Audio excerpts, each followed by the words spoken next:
ഇപ്പോൾ ഈ കോഴിക്കോട് അമീബിക് മസ്തിഷ്ക ജ്വരവുമായി ബന്ധപ്പെട്ട ഒരു ആശങ്ക നിലനിൽക്കുകയാണല്ലോ. ഇപ്പോൾ അതേസമയം ആരോഗ്യവകുപ്പ് പറയുന്നത് ആശങ്കപ്പെടേണ്ട സാഹചര്യമില്ല, സ്ഥിതിഗതികളൊക്കെ നിയന്ത്രണ വിധേയമാണ് എന്ന് തന്നെയാണ് പുറത്തിറക്കുമെന്ന് പറഞ്ഞിരുന്നു.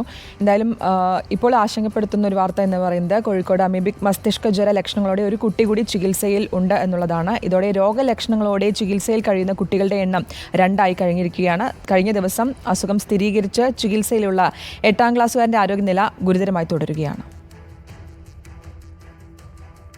കഴിഞ്ഞ ദിവസം രോഗം സ്ഥിരീകരിച്ച 8 വയസ്സുകാരൻ കുളിച്ച ഫറൂഖ് കോളേജിന് സമീപത്തെ അച്ഛൻകുളത്തിൽ കുളിച്ച വിദ്യാർത്ഥിക്കാണ് ഇന്ന് പുതുതായി രോഗലക്ഷണങ്ങൾ കണ്ടു തുടങ്ങിയത്. രോഗം സ്ഥിരീകരിച്ച് വെന്റിലേറ്ററിൽ കഴിയുന്ന 12 വയസ്സുകാരന്റെ ആരോഗ്യനില ഗുരുതരമാണ്. ഡോക്ടർമാരുടെ സംഘം പ്രത്യേക നിരീക്ഷണം തുടരുന്നുണ്ട്. കഴിഞ്ഞ 16-ന് വിദ്യാർത്ഥി ഫറൂഖ് കോളേജിന് സമീപത്തെ അച്ഛൻകുളത്തിൽ ഏറെ നേരം കുളിച്ചിരുന്നു. തുടർന്നാണ് രോഗലക്ഷണം കണ്ടു തുടങ്ങിയത്. പനി, ജലദോഷം, തലവേദന തുടങ്ങിയ ലക്ഷണങ്ങൾ കണ്ടതോടെയാണ് ചികിത്സ തേടിയത്. മംഗളൂരുവിൽ നടത്തിയ സ്രവ പരിശോധനയിലാണ് രോഗബാധ സ്ഥിരീകരിച്ചത്.